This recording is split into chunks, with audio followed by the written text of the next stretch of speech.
चलिए, आज एक बहुत ही पुरानी लेकिन मज़ेदार कहानी सुनते हैं। एक ऐसी कहानी जो हमें सिखाएगी कि सबसे बड़ी से बड़ी मुश्किल को हल करने के लिए सबसे ताकतवर हथियार कौन सा होता है। हाँ, तो कहानी शुरू करने से पहले चलिए एक सवाल पर सोचते हैं। मान लीजिए हमारे सामने एक बहुत बहुत बड़ी चुनौती आ जाए, तो उसे हल करने का सबसे अच्छा, सबसे कारगर तरीका क्या होगा? तो हमारी कहानी हमें ले चलती है एक घने जंगल में। उस जंगल में रहता था एक सियार, लेकिन कोई ऐसा वैसा सियार नहीं, बल्कि बहुत ही चालाक। उसका नाम था महाचतुरक। अरे, नाम से ही पता चलता है कि वो कितना चतुर रहा होगा। तो हुआ यूं कि एक दिन जंगल में घूमते घूमते महाचतुरक को कुछ ऐसा दिखा जिसे देखकर उसकी आंखें चमक उठीं।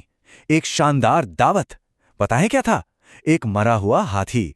पर इस दावत का मजा लेने से पहले एक बहुत बड़ी मुसीबत उसके सामने मुंह बाए खड़ी थी। अब देखिए, इनाम तो बहुत बड़ा था, एक पूरा हाथी, लेकिन उसे पाना उतना ही मुश्किल। जरा सोचिए, क्या रुकावट हो सकती है भला? समस्या थी हाथी की खाल। वो इतनी मोटी और इतनी सख्त थी, मानो कोई लोहे की तिजोरी हो। और हमारा महाचत्र, उसके पास ना तो उस तिजोरी को खोलने के लिए कोई चाबी थी और ना ही उसे तोड़ने की ताकत। बेचारा क्या करता? तो ये तो साफ था कि यहां ताकत से काम नहीं चलने वाला। सियार को अपना सबसे बड़ा हथियार इस्तेमाल करना था, अपना दिमाग। और वो अभी कुछ सोच ही रहा था कि तभी जंगल के दूसरे बड़े और खतरनाक जानवर भी वहां आने लगे। और देखिए तो जरा, सबसे पहले कौन आया? जंगल का राजा, शेर। अब सोचिए, एक तरफ छोटा सा सियार और दूसरी तरफ इतना बड़ा ताकतवर शेर। क्या होता अब? पर महाचतुरक डरा नहीं। उसने तुरंत अपना दिमाग दौड़ाया।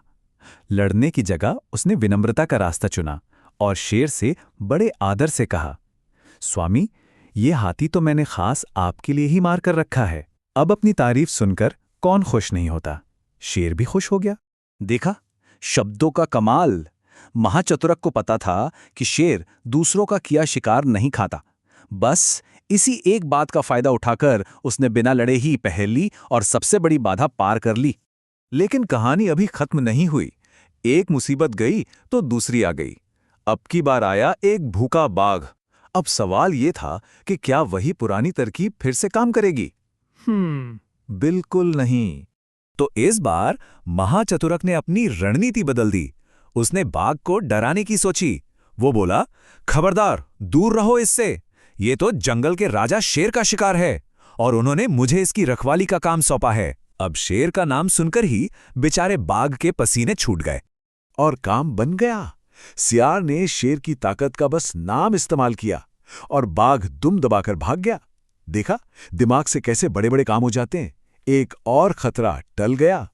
ठीक है, दो बड़े शिकारी तो चले गए, पर असली समस्या तो अभी भी वहीं की वहीं थी। हाथी की वो मोटी सख्त खाल। अब महाचतुरक को अपनी सबसे सबसे चतुर चाल चलनी थी। और तभी उसे एक चीता नजर आया।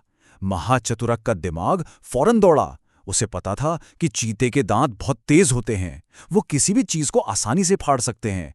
अब सवाल बस ये था कि इस काम के लिए चीते को राजी कैसे किया जाए।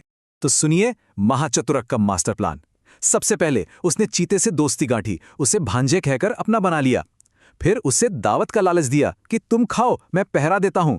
और जैसे ही चीते ने अपने तेज दांतों से खाल फाड़ी, बस तुरंत ही उसने चिल्लाना शुरू कर दिया, भागो, शेर आ रहा है।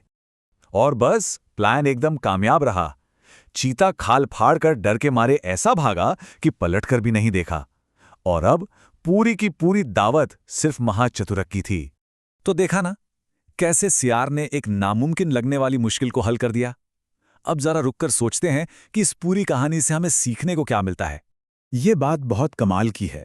इस पूरे काम में सियार ने अपनी शारीरिक ताकत कितनी इस्तेमाल की? बिल्कुल शून्य, जीरो।